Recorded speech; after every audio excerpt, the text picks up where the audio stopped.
I'm not going to do it. Sorry. I've been goaded. I've been goaded into cracking a joke, and at the end of this, I will tell you when the cameras have finished rolling. I will tell you what that joke was. But I haven't got the courage to do it. But I think you can. I think you can tell by the. I think you tell by the tone that I, if no one else at least, have really enjoyed the last couple of days that I have that the UK Defence Secretary and myself have spent with our Australian counterparts, and it has reinforced what is a very long-standing, very intimate bilateral relationship, which is embedded in so much shared history, but is being renewed, refreshed, enhanced, strengthened for what is a incredibly challenging environment in the here and now, but a future that is seeded with a huge number of opportunities for our two countries. Over the last couple of days, we have seen British and Australian armed forces training members of the Ukrainian armed forces to help them defend themselves against Russian aggression. An incredibly moving set of circumstances there. And we have had the chance today to talk about a wide range of bilateral topics, regional topics, talking about the UK's Indo-Pacific strategy and the incredibly important role that our relationship with Australia has in helping us realise our aspirations and also supporting Australia in her aspirations as well. So because there are four of us and because our Australian guests do actually have a flight to catch, I'm going to hand over to Ben to say a few words, then invite our Australian guests to do likewise, and then we'll try and take some questions from both the British and Australian media. Thank you, Ben.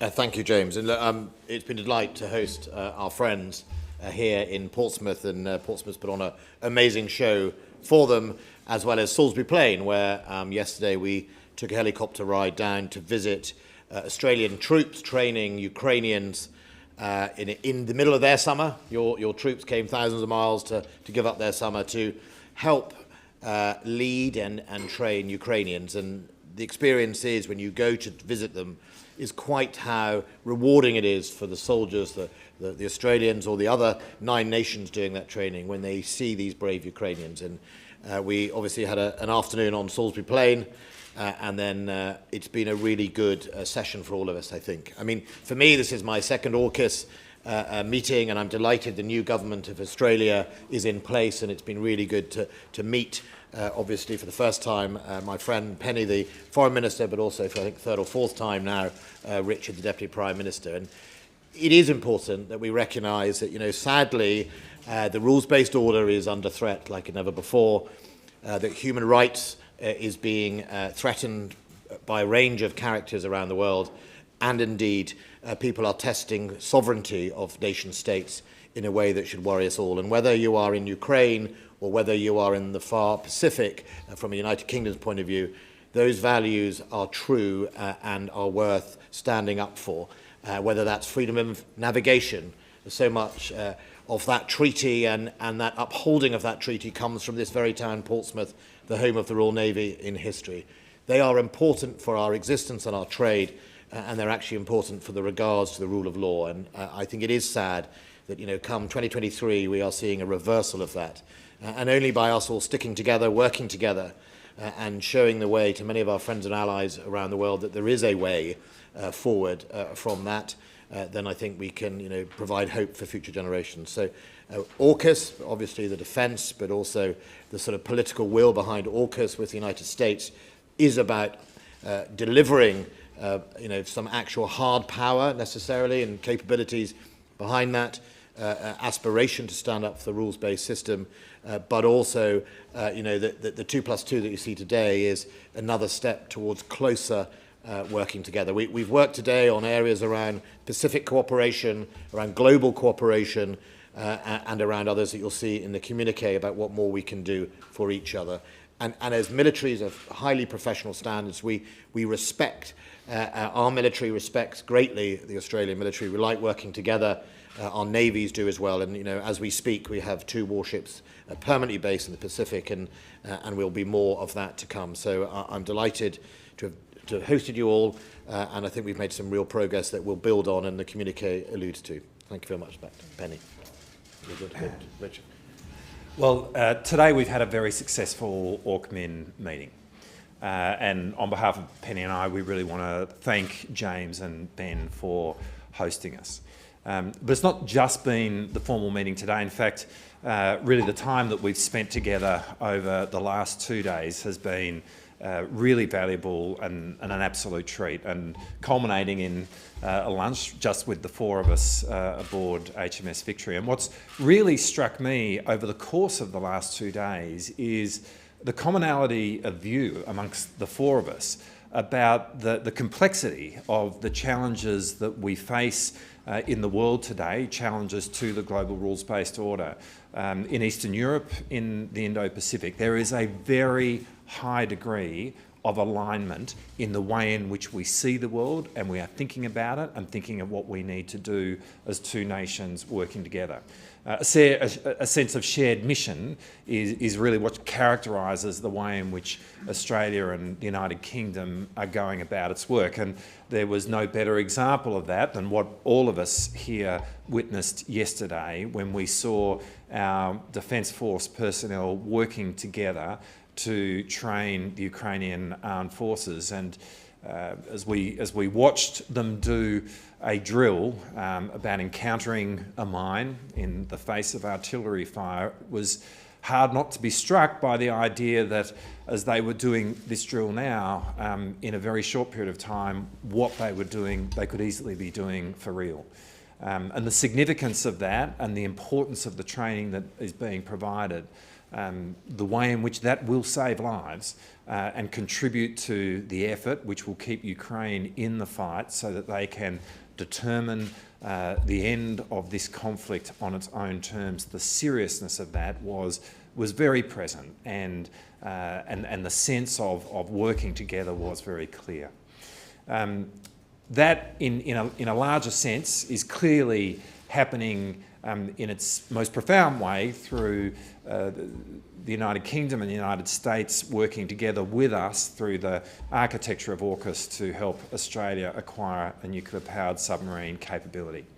As I've said previously, this is a huge moment in our country's history. This will change Australia's international personality. It will dramatically build our capability, and with that it will build our sovereignty.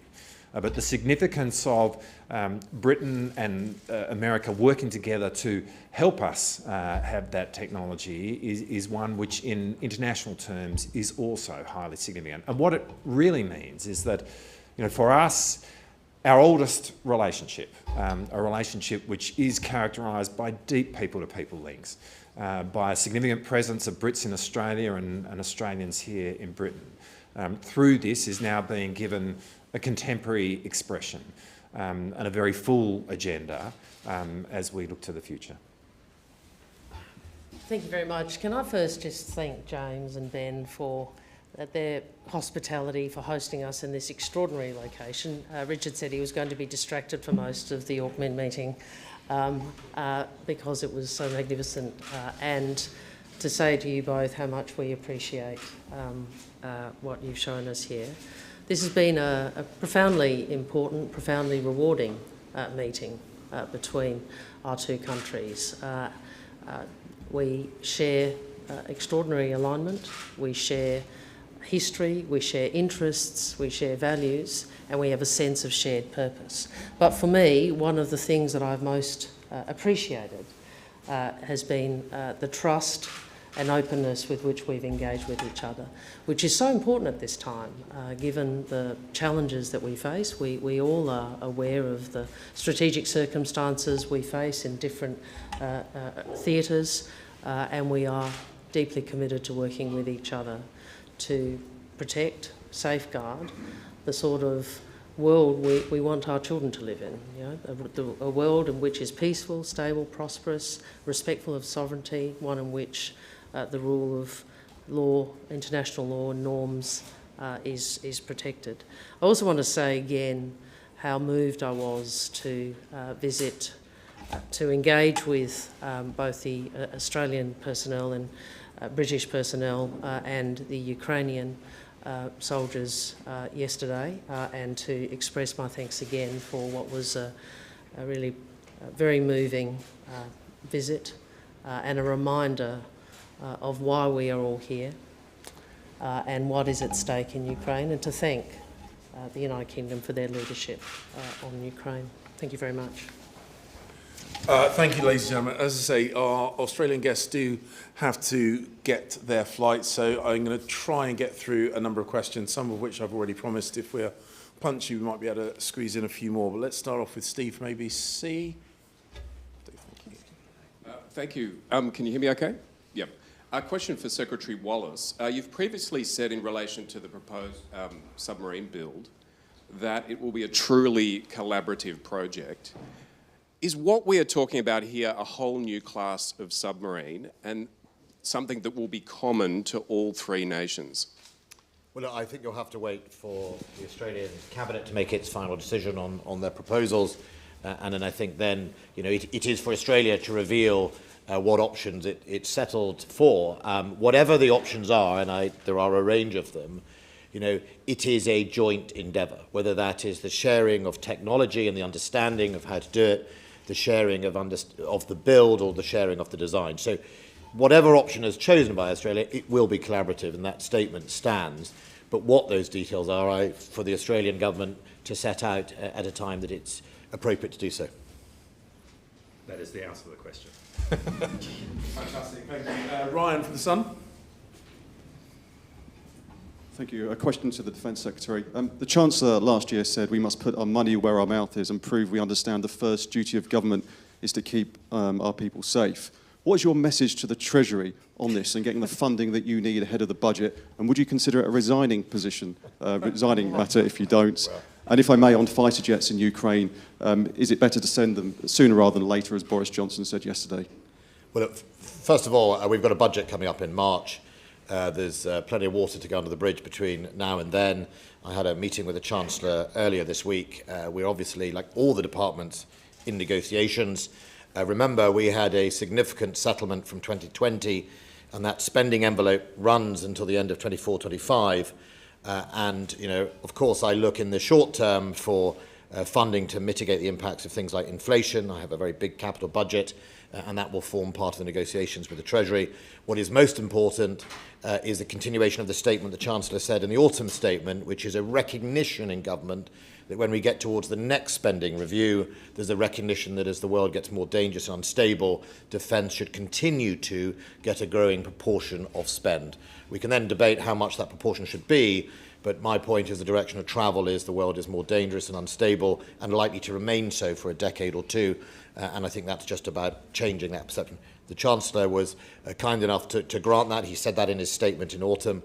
I think that's more important than necessarily the next 2 years, the here and now, dealing with things that other departments do, such as inflation.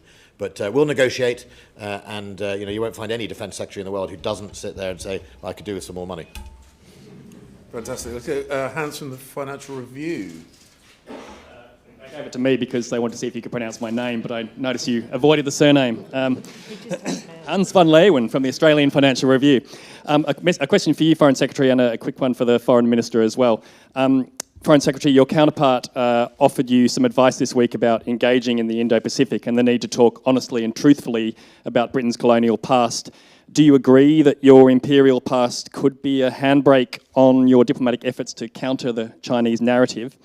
And for Minister Wong, Minister Trevelyan said, when you were in conversation with her the other night at the King's College, she said the AUKUS nuclear subs program would allow Australia to manage the Indo-Pacific, and Australia could play a role a bit like the British Navy played in centuries gone by when countering piracy on the high seas.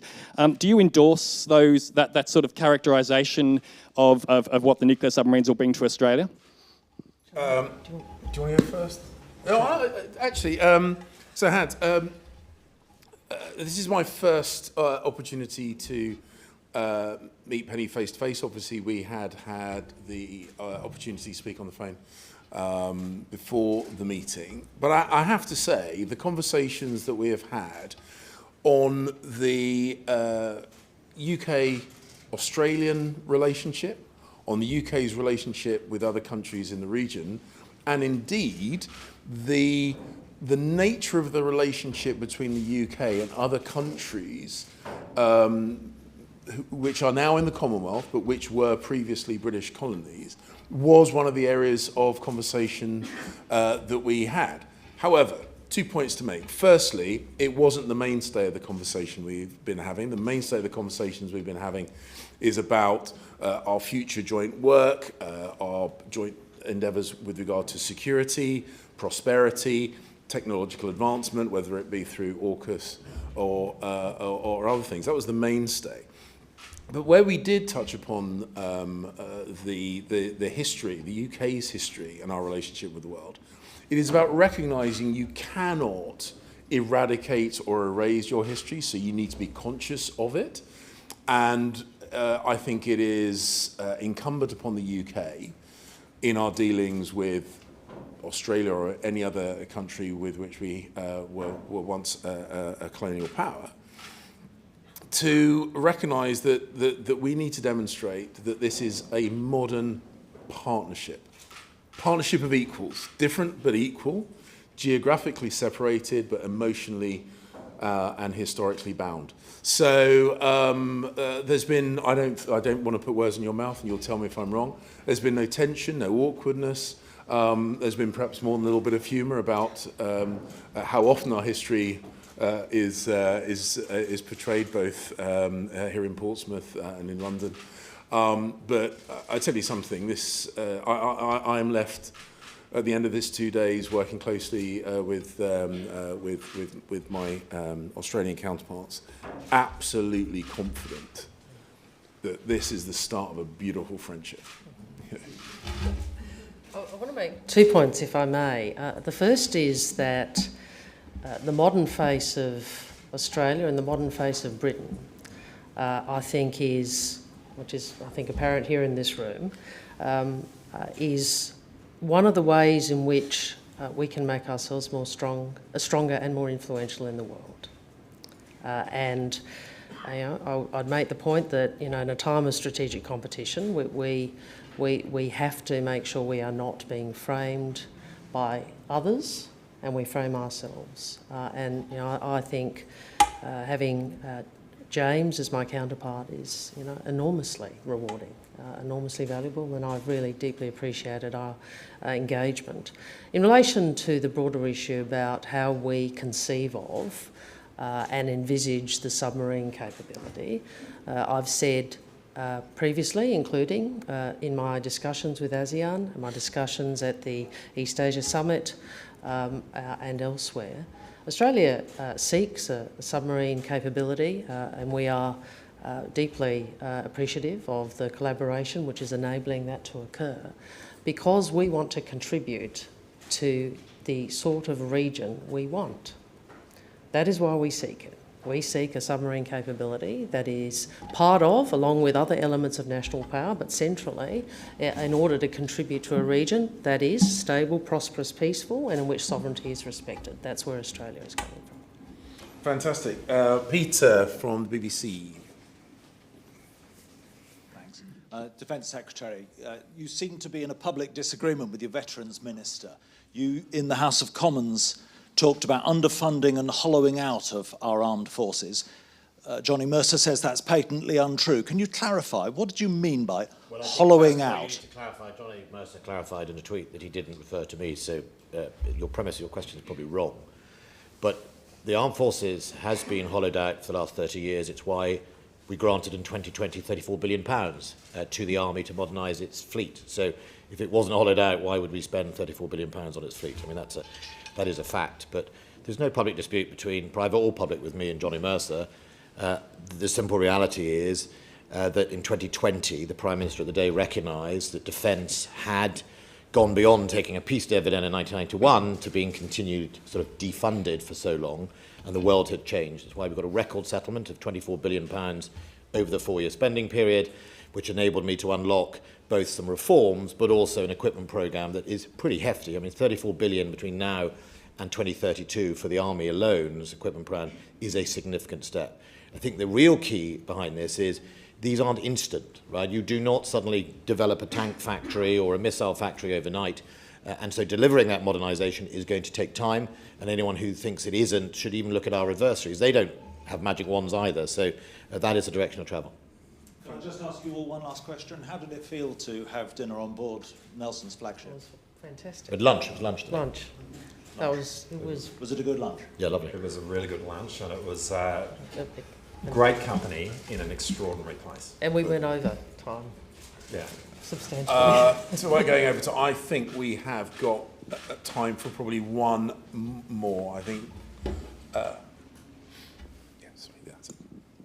No, let's get a female voice. Liz Piper from Reuters. Just on the question of jets, Mr. Wallace, you seem to suggest that it wasn't a hard no, it was just a not yet. But with the fact that the tanks aren't going to arrive for some time, aren't we running a risk of allowing the Russians to make gains, even beyond perhaps Bakhmut, while the Ukrainians wait for that kind of heavy armour they need?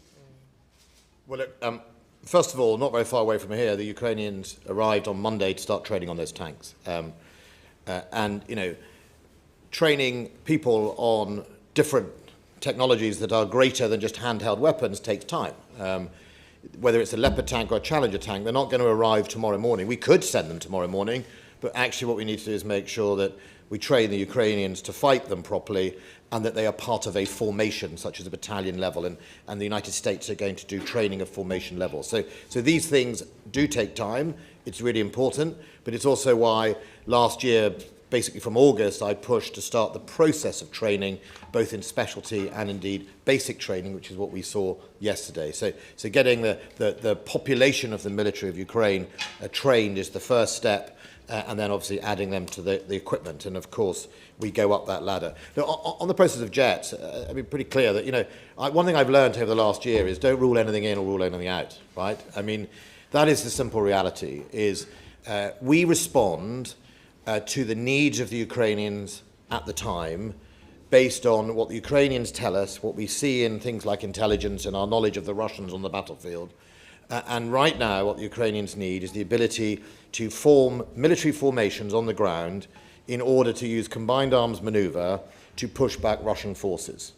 Okay, because that is how you defeat the human wave attacks that the Russians are currently having to resort to, and they are resorting to. They are resorting to First World War level type of attacks with subsequent casualties to match. So I think the issue here, and it's easy to sort of get carried away in, last week we gave tanks, and what next can we promise? There are things to promise next, and I've said in the Chamber of the House of Commons, I'm very open to examining all sorts of systems and not just jets to give Ukraine that assistance. But these things don't always happen overnight.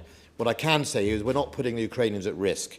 Even if tomorrow morning we announced we were going to put them in fast jets, that would take months, right? I mean, it's just, you're suddenly having to learn to pilot a fast jet, etc. So there is no magic wand in this horrendous conflict, other than the very real danger that young men and women of the Ukrainians have to get up, march forward, and take territory back from Russians. That is what they are doing every day as we stand here right now, and are taking losses as a result. And the very least we can do is help them to have that equipment and to help them have that training to make sure they have the best chance of survival. That's how the international community can help Ukraine defeat Putin in Ukraine. That's the key. And let's not forget the sacrifice they are making, not only on their own behalf, but also for the freedom of Europe. Fantastic. Ladies and gentlemen, I think we have one opportunity for another group photo. If we just scrunch up a little bit. The Austrian flag. In front of the Austrian flag. One more group photograph, and then we are going to have to say goodbye to our wonderful guests. Yeah, we're here at the Austrian conference. Yeah, I was going to come in and say I can't. He threatened to come in and say he was here with Austria. He was very happy. But we all know it's New Zealand. Wonderful. Thank you very much, ladies and Thank gentlemen. you. Thank you. Thank you. Thank you.